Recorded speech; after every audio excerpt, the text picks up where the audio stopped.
Vamos a continuar. Antes quiero leerle un pasaje de las Escrituras. Santiago 1:25. Escucha bien lo que dice. Vamos a entrar al sermón de la palabra de Dios.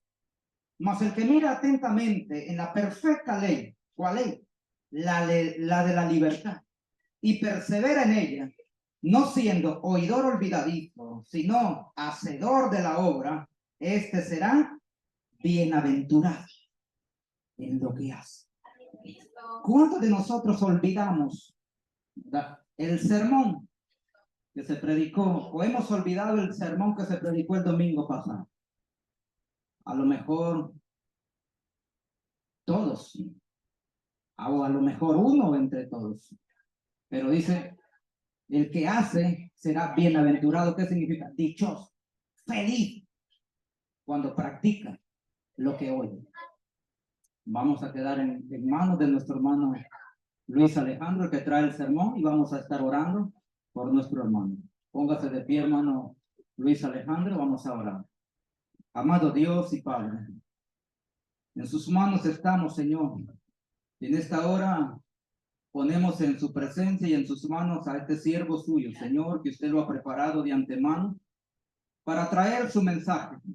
Sabemos que sus palabras dichas por él son dadas por usted, Señor. Usted hoy lo va a usar como un instrumento que usted ha escogido, que usted ha elegido y también ha preparado para edificar su iglesia.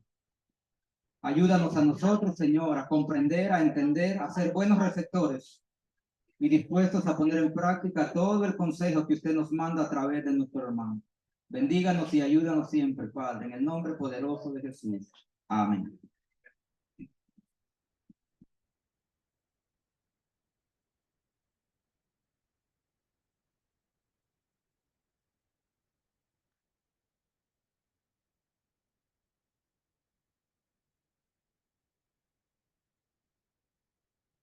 Buenos días. Buenos días. Esta mañana, mientras estaba en la ofrenda, estaba yo un poco temblando, ¿no? Porque el hermano estaba tocando los versículos que yo voy a tocar esta mañana. Y la semana pasada ocurrió lo mismo, pero a la inversa.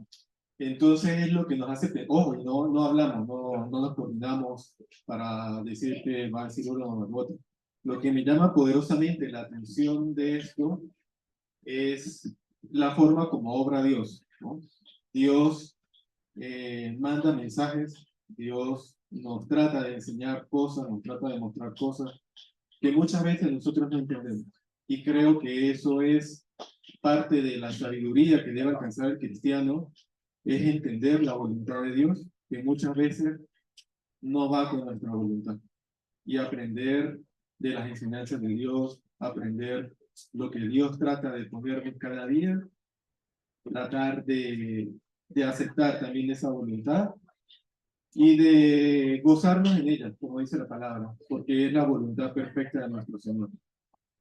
El día de hoy quisiera también que viéramos ese Jesucristo que vino al mundo para estar cerca de personas con pecados, como la mujer adúltera, por ejemplo, que leía mi hermano más temprano esta mañana, cómo Jesucristo, cuando le invitaron a la casa de Simón el Fariseo, no rehusó ir a ese lugar. Y cuando una mujer que dice la palabra, que es una mujer probablemente adúltera, probablemente que andaba en prostitución, el Señor también nos enseña, nos muestra, nos da una enseñanza de eso.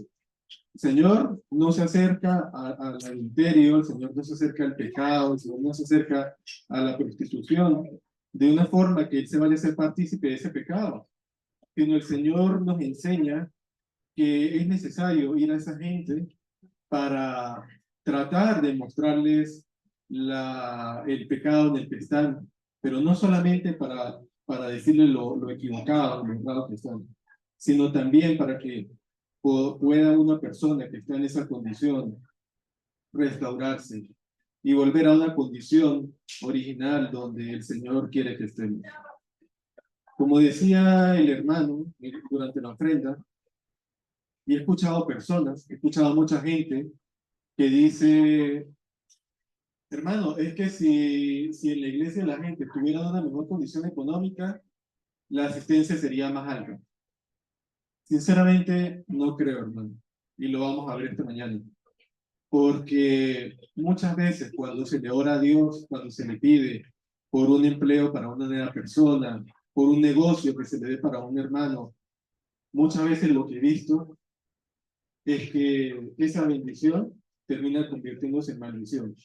Como enseñaba el hermano durante la clase esta mañana, el hecho que una persona sea pudiente o el hecho que económicamente tenga medios no está mal, pero hay que entender que la riqueza como tal no es un fin, sino es un medio que Dios nos ha puesto para que la usemos como debe ser, para que disfrutemos como debe ser.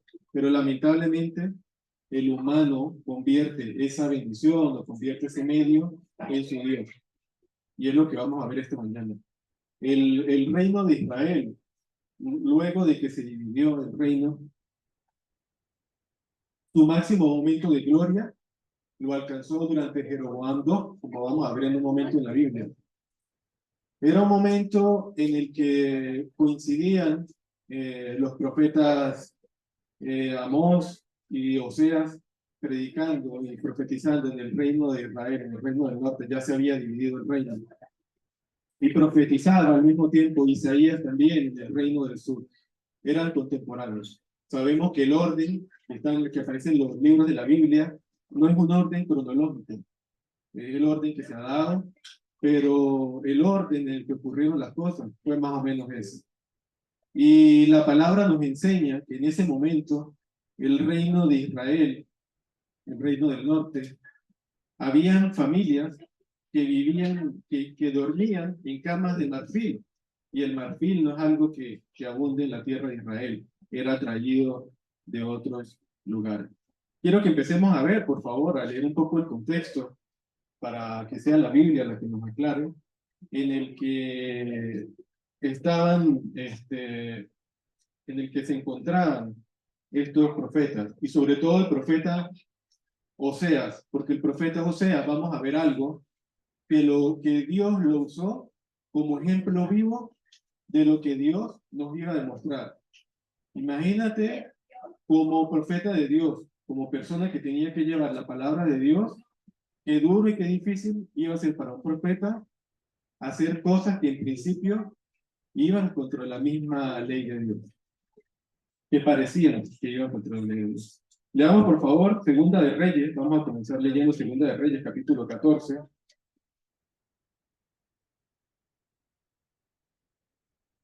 Segunda de Reyes, capítulo 14, vamos a leer versículo 23. Segunda de Reyes 14, 23. En el año 15 de Amasías, hijo de Joás, rey de Judá, comenzó a reinar Jeroboam, hijo de Joás, sobre Israel en Samaria, y reinó 41 años. E hizo lo malo ante los ojos de Jehová, y no se apartó de todos los pecados de Jeroboam, hijo de Nebat, el que hizo pecar a Israel.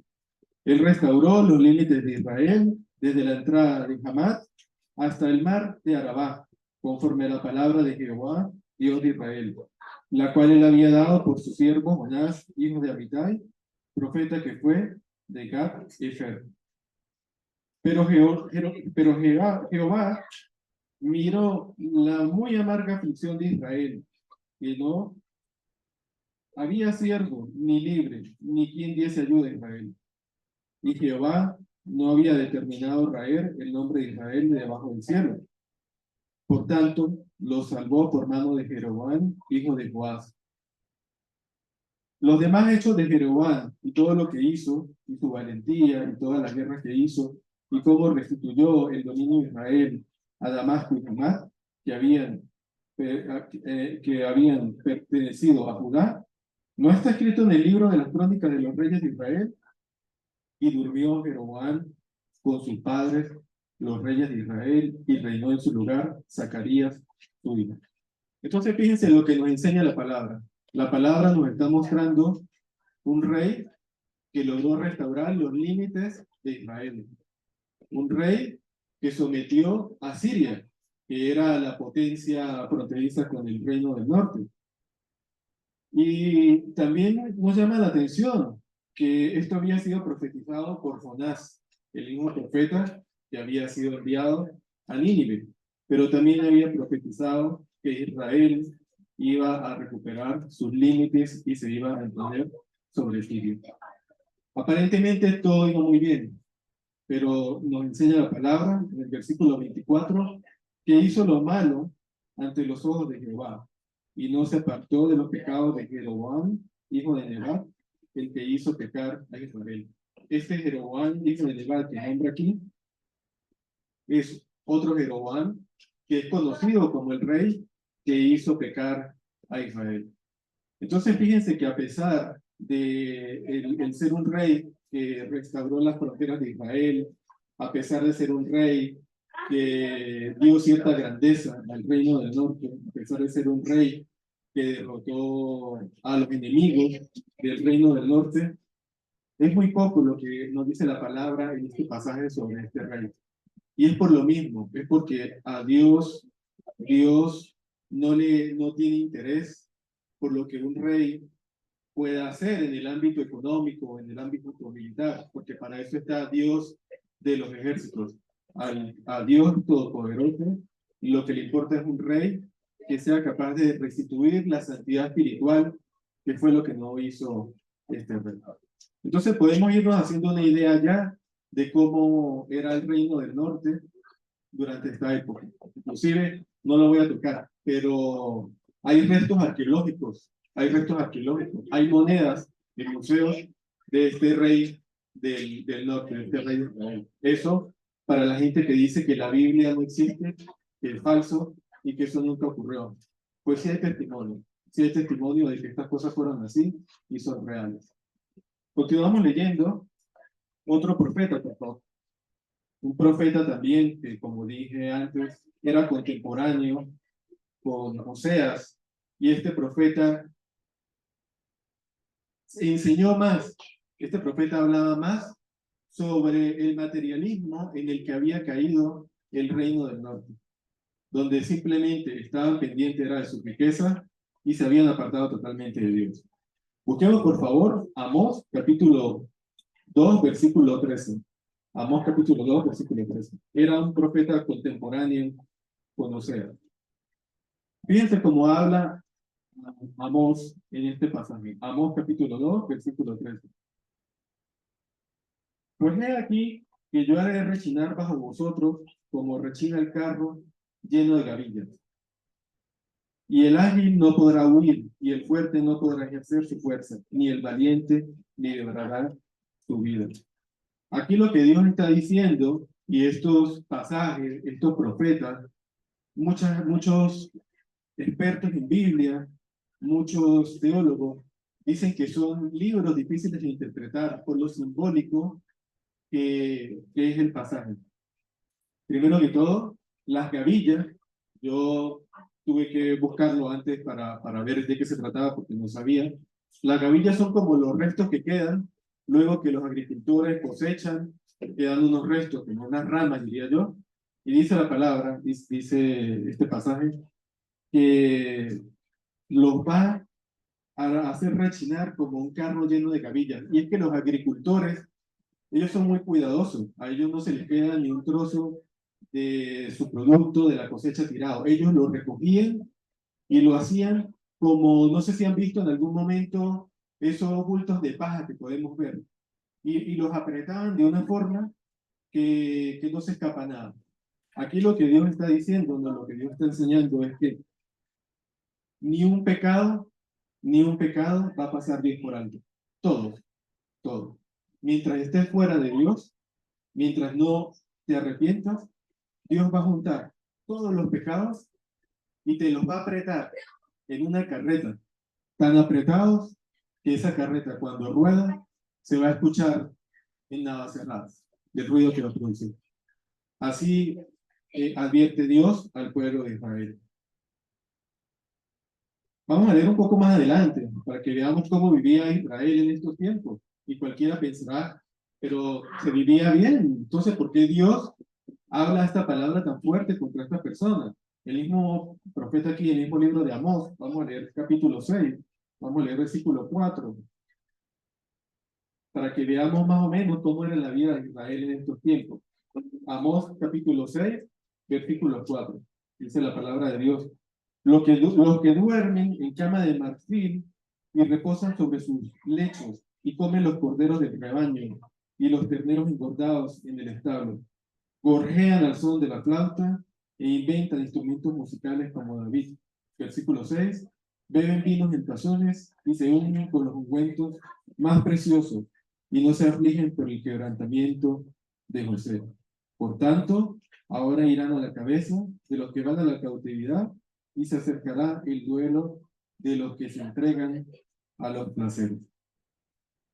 Pues la palabra nos enseña Dios que esta gente tenía abundancia de todo, tenía camas de marfiles, consumían el mejor vino que podían tener, escuchaban la mejor música que se podía escuchar, los mejores instrumentos y comían los mejores corderos. ¿Pero qué les iba a pasar? Iban de cabeza a la cautividad.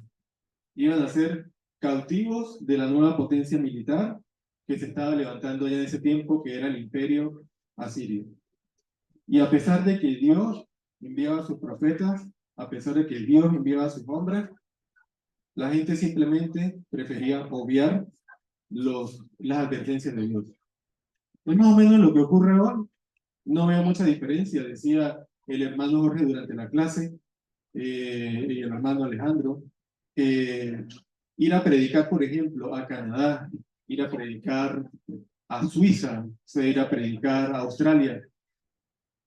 ¿Qué necesidad tiene la mayoría de esa gente en esos países? Nada, no necesitan nada. Y eso mismo hace que el ser humano se crea autosuficiente. La gente cuando tiene mucho, la gente cuando tiene en exceso, cree que toda la vida es simplemente eso que tiene. Y la vida comienza a perder sentido. Aquí, ahora mismo, si usted abre los periódicos, si usted abre cualquier medio de información de este país, están consternados por el hecho de una muerte que se produjo en Tailandia, un chico que mató a otra persona, aparentemente, y están allí investigando. Y cuando uno piensa, uno dice, ¿qué le faltaba a este chico? ¿Qué necesidad tenía? Tal vez ninguna. Pero eso mismo, cuando la vida deja de tener para ti esa necesidad de acercarte a Dios, esa necesidad de clamar a Dios por justicia, por un empleo, por poder proveer para tu casa, y tienes abundancia de todo, la gente comienza a pensar en otras cosas en las que no debe pensar y empieza a persistir en lo malo, como vamos viendo en el contexto de esta mañana. Fíjense que hablamos del rey Jeroboam, un rey que aparentemente fue en lo económico y en lo militar fue bueno, en lo espiritual fue pésimo y gobernó mucho tiempo, 41 años, dice la palabra de Dios. Pero este rey iba a acabar de una forma nefasta, como lo enseña el mismo profeta Amós. Vamos a leer en el mismo libro de Amós, por favor, un poquito más adelante. Amós capítulo 7, versículo 11. Amós capítulo 7, versículo 11. Porque así ha dicho Amós: Jeroboam morirá a espada e Israel será llevado de su tierra en cautiverio. Allí estaba ya la palabra de Dios indicando lo que iba a pasar con Jeroboam, indicando lo que iba a pasar lamentablemente con Israel. Era necesario que Dios llevara a Israel al cautiverio para que Israel aprendiera. Y ahí es donde estoy esta mañana, que a veces la voluntad de Dios, lo que Dios nos quiere enseñar, por duro que sea, tenemos que aprenderlo de los momentos difíciles. Si Dios hubiese dejado a Israel en su riqueza, en su esplendor que tenía con Jeroboam, comiendo sus becerros y sus ovejas gordas y su vino, no se hubiesen arrepentido. Era necesario que Israel fuera al cautiverio y padeciera nuevamente cautiverio para que volviera el rostro a Jehová, como lo vamos a ver esta mañana. Vamos a ver, ya consumada, que la palabra de Dios, lo bella que es la palabra de Dios, es que nos trae profecía, pero no se queda en profecía. Las profecías se cumplen. Vamos a ver cómo fue esta caída de Israel, del reino del norte. Segunda de Reyes, capítulo 18, por favor, lo buscamos. Segunda de Reyes, capítulo 18. Vamos a leer desde el versículo 9. En el cuarto año del rey Ezequías, que era el año séptimo de Oseas, hijo de Elá, rey de Israel, subió Salmanasar, rey de los asirios, contra Samaria, y lo sitió. Y la tomaron al cabo de 3 años, en el sexto de Ezequías, el cual era el año noveno de Oseas, rey de Israel. Fue tomada Samaria. Y el rey de Siria llevó cautivo a Israel a Siria, y los puso en Jalab, en Jabor, junto al río Gozán, y en las ciudades de los Medos, por cuanto no habían atendido a la voz de Jehová su Dios, sino que habían quebrantado su pacto y todas las cosas que Moisés, siervo de Jehová, había mandado. No las habían escuchado, ni las habían puesto por obra. Todo lo que el Señor les había dicho, todo lo que el Señor les había advertido, nada de eso hicieron, dice la palabra. Y por esa razón fueron llevados al cautiverio, y nada de la casa de Israel no quedó nada, ni los príncipes, ni la casa real, ni la nobleza de Israel. Todos cautivos fueron llevados a Siria. Dios lo que quiere, o lo que está mostrándonos, y lo que va a mostrarnos ahora, que vamos a entrar ya directamente a ver al profeta Oseas, es la necesidad que nos ocurran cosas en la vida que parecen duras para que reflexionemos. Usted póngase a pensar, si toda la vida fuera perfecta, si toda la vida fluyera, como dicen, sin ningún contratiempo ni nada, yo creo que en ningún momento nos detendríamos a pensar, sinceramente. Cuando todo va bien, en nuestro trabajo, lo digo, cuando yo hago todo bien, yo asumo que todo está bien, yo no reviso. Pero cuando hay un error, reviso. Tengo que revisar qué ocurrió o por qué ocurrió. Ese es más o menos lo mismo que Dios quiere que veamos. Que cuando estamos en pruebas, cuando estamos en tribulaciones, tenemos que aprender y tenemos que revisar los pasos que hemos dado. Vamos a comenzar a leer el profeta, por favor. Vamos al libro de Oseas.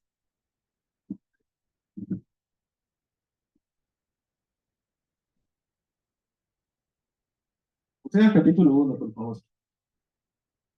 Vamos a leer desde el versículo 1. Y tengo que reconocer que este pasaje, este fragmento, cuando lo leí, me impactó bastante por lo que Dios le estaba pidiendo al profeta. Oseas capítulo 1, vamos a leer desde el versículo 1.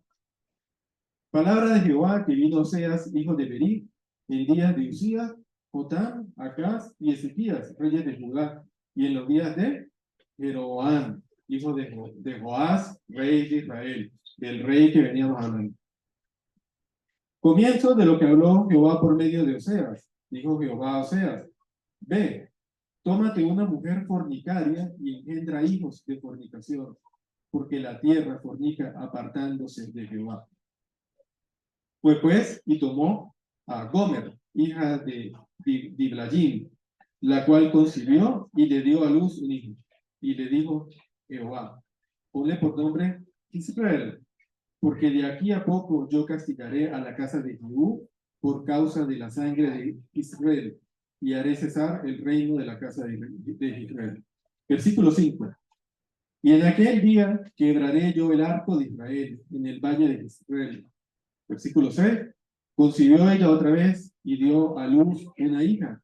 Y le dijo Dios a Oseas: ponle por nombre Lo Ruamá, porque no me compadeceré más de la casa de Israel, sino que lo quitaré del todo. Mas de la casa de Judá tendré misericordia, y lo salvaré por Jehová su Dios. Y no lo salvaré con arte, ni con espada, ni con batalla, ni con caballos, ni con jinetes.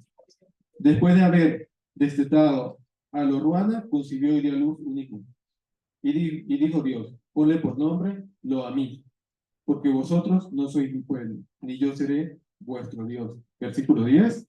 Con todo será el número de los hijos de Israel como la arena del mar, que no se puede medir ni se puede contar. Y en el lugar en donde les fue dicho, vosotros no sois mi pueblo mío, les será dicho, sois hijos del Dios viviente. Entonces, fijémonos en el amor de Dios que se representa por medio de este profeta, que le manda a unirse a una mujer fornicaria. Lo difícil, los que somos hombres, lo difícil que sería para uno de nosotros cumplir ese mandamiento, cumplir esa palabra de Dios. Y el profeta Oseas lo hizo de esta manera. Y le engendró 3 hijos. Y en cada uno de esos hijos, como podemos ver, Dios le iba mostrando una etapa de lo que iba a ser desde el cautiverio hasta la restauración de Israel. Porque eso es lo que al final Dios nos va a mostrar. Que a pesar de la dificultad que pasaron, a pesar de la tribulación a la que fueron sometidos, Dios igualmente les iba a libertar. Pero ¿cuándo les iba a libertar? No cuando ellos quisieran. Les iba a libertar en el momento que ellos buscaran a Dios, en el momento que se arrepintieran, en el momento que quisieran dar nuevamente el rostro hacia Dios. Continuamos leyendo, vamos a leer capítulo 3 del mismo libro de Oseas. Vamos a leer desde el versículo 1 hasta el 5. Me dijo otra vez Jehová, ven, ama a una mujer amada de su compañero, y con todo adúltera, como el amor de Jehová para con los hijos de Israel, mientras ellos se vuelven a dioses ajenos y se deleitan en tortas de paz. La compraré entonces para mí por 15 ciclos de plata y un homer y medio de cebada. Y le dije, tú me permanecerás aquí durante muchos días, no fornicarás ni tomarás otro varón. Lo mismo haré yo contigo, porque durante muchos días estarán los hijos de Israel sin rey, sin príncipe, sin sacrificio, sin estela, sin efod y sin terafines. Después volverán los hijos de Israel y buscarán a Jehová su Dios y a David su rey, y acudirán con temor a Jehová y su bondad en el fin de los días. Nuevamente, el Señor nos está enseñando que Él, cuando los hijos de Israel se arrepientan y vuelvan, es el momento que Dios los va a recibir nuevamente. A pesar de, como enseña la palabra, como dice aquí, es una mujer adúltera, es una mujer fornicaria. Pero Dios igualmente es capaz de perdonar esos pecados. Recordando que en la Biblia, en el libro de Levítico, dice que al hombre le era permitido divorciarse cuando la mujer le era infiel. Pero Dios en este caso está mostrando por medio de Oseas que él no se va a divorciar, que él no va a romper su pacto, que él no se va a separar, porque es fiel. Inclusive la va a comprar. Y el precio por el que paga aquí es alto. No lo puedo comparar en euros al día de hoy, pero el precio que pagó Oseas, o que Dios le dijo a Oseas que pagara por la mujer, es alto. Entonces, lo que Dios quiere, hermano, lo que Dios quiere, amigo visitante, es como dice el libro de Hebreos, capítulo 12, versículo 13, lo tengo por aquí, que hagamos sendas derechas. Hacer sendas derechas, dice la palabra de Dios. Lo que Dios quiere es que transitemos el camino correcto. Sea que es incómodo, sea que muchas veces no nos puede gustar, pero esa es la voluntad de Dios. Dice la palabra de Dios en Juan 3:16, muy conocido, que de tal manera amó Dios al mundo, que ha dado a su Hijo unigénito. Entregó Dios a su Hijo, a todo lo que tenía. Pagó Dios, leíamos el pasaje, el adulterio del pueblo de Israel, el adulterio nuestro, el adulterio espiritual, separados de Dios, dedicados al pecado, antes muertos al pecado, y pagó por medio de Jesucristo ese precio tan alto, así como Oseas pagó el precio de esta mujer que era fornicaria. Isaías capítulo 53, por favor. Recuerda que comenté que eran profetas contemporáneos, Amós, Oseas, Isaías. Isaías profetizaba, Isaías enseñaba en el reino del sur, en el reino de Judá. Isaías capítulo 53, versículo 12. Por tanto, yo le daré parte entre los grandes, y con los poderosos repartirá despojos, por cuanto derramó su vida hasta la muerte, y fue contado con los pecadores, habiendo él llevado el pecado de muchos, e intercediendo por los transgresores. Fíjense algo, esto es lo que Dios nos está enseñando por medio, lo que Dios enseña en Oseas, con Oseas en el norte, lo está enseñando también en el sur. Está diciendo que va a venir un Mesías, que va a venir el que va a pagar el precio, el que va a ser sacrificado, el que no tenía pecado, para hacerse pecado, para poder pagar por ese adulterio que el pueblo de Dios ha cometido al acercarse a Dios en camino. Dice la palabra en 2 Corintios 5:21, que Dios se hizo pecado. Dios se hizo pecado. Continuamos leyendo del mismo pasaje que estamos allí en Isaías 53. Vamos a leer versículos 4 y 5. Ciertamente Él llevó nuestras enfermedades y soportó nuestros dolores, y nosotros le tuvimos por azotado, por herido de Dios y abatido. Mas Él fue herido por nuestras transgresiones, molido por nuestros pecados. El castigo de nuestra paz fue sobre Él, y por su llaga fuimos nosotros curados. Muchas veces cuando leemos estos pasajes, y si no tuviésemos el Nuevo Testamento, gracias a Dios, toda la voluntad ya está revelada. Inclusive los doctores de la ley, cuando estudiaban, no lograban entender de qué se estaba hablando aquí. Y probablemente usted esta mañana se esté preguntando también, pero ¿de qué está hablando aquí? Lo que está hablando la palabra directamente es que nosotros, lamentablemente, fuimos destituidos de esa vida que Dios nos había dado inicialmente por medio del pecado. Nos apartamos de Dios, adulteramos entregándonos al pecado, separándonos de Dios, y que Dios en estos pasajes que le está dando al reino del norte y al reino del sur, nos los está dando hoy mismo y nos está invitando a que le aceptemos, a que demos la vuelta, a que giremos la mirada hacia Dios.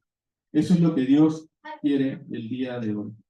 Dice la palabra en 1 de Pedro, capítulo 2, versículo 21 al 24, que Cristo llevó por nuestros pecados. Eso es lo que Dios trata de enseñar. Ya Jesucristo pagó por los pecados, ya no es posible hacer ningún sacrificio extra por el perdón de pecados. Y como dice la palabra en 1 de Corintios capítulo 5, Cristo es nuestra Pascua. Como los antiguos tenían que comer la Pascua, Cristo es nuestra Pascua. Eso nos está enseñando Dios por medio de la palabra el día de hoy.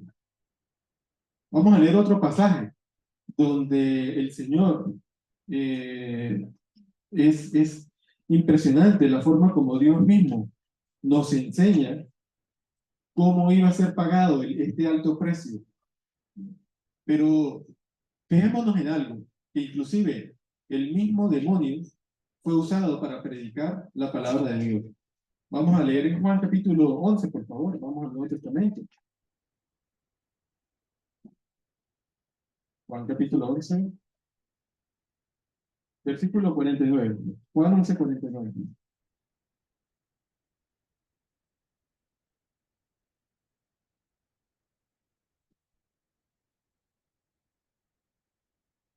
Entonces Caifás, uno de ellos, que era sumo sacerdote aquel año, les dijo: vosotros no sabéis nada, ni os dais cuenta de que nos conviene que un solo hombre muera por el pueblo, y no que toda la nación perezca.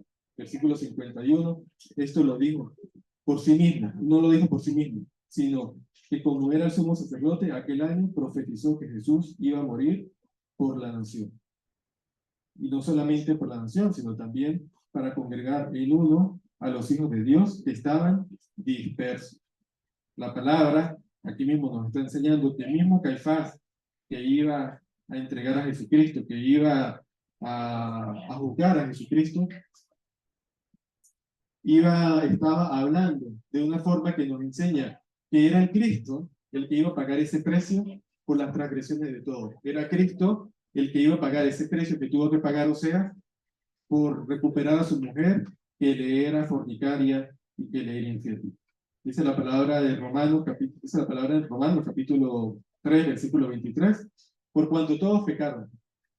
Hermano, de esto, como leíamos la profecía en Amós, si una persona ha pecado, si, que todos hemos pecado, como dice aquí la palabra, todos sus pecados en el momento del juicio, en el momento que tenga que comparecer ante Dios, todos sus pecados van a estar juntados como gavillas, ni uno le va a ser quitado.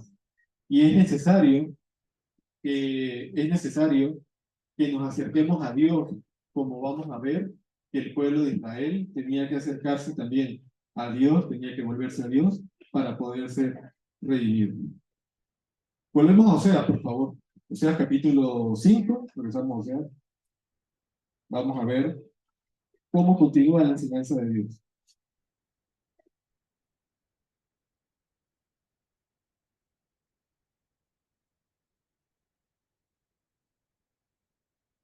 Oseas capítulo 5, vamos a leer versículo 15. Voy a volverme de ellos a mi lugar hasta que reconozcan su pecado y busquen mi rostro. En su angustia me buscarán. Fíjense que la palabra de Dios nos enseña que es en el momento de la angustia, es en el momento del cautiverio, es en el momento de la deportación, cuando buscamos a Dios. Cuando estamos bien, lamentablemente, no nos acercamos a Dios, o la mayoría de las personas, lamentablemente, cuando están bien, no se acercan a Dios. Y comenzamos leyendo, comenzamos viendo que Oseas tenía que soportar, que Oseas tenía que vivir con una mujer que era fornicaria, que era adúltera. Vamos a ver, para finalizar ya, en este pasaje, cómo el Señor se comportaba con las personas que eran adúlteras, con las personas que eran fornicarias, cómo el Señor enseñaba a que la necesidad es no quedarse en ese estado, sino dar la vuelta y a retomar el camino que debe ser el camino que se debe seguir. Vamos a leer en Juan, por favor. Juan capítulo 8.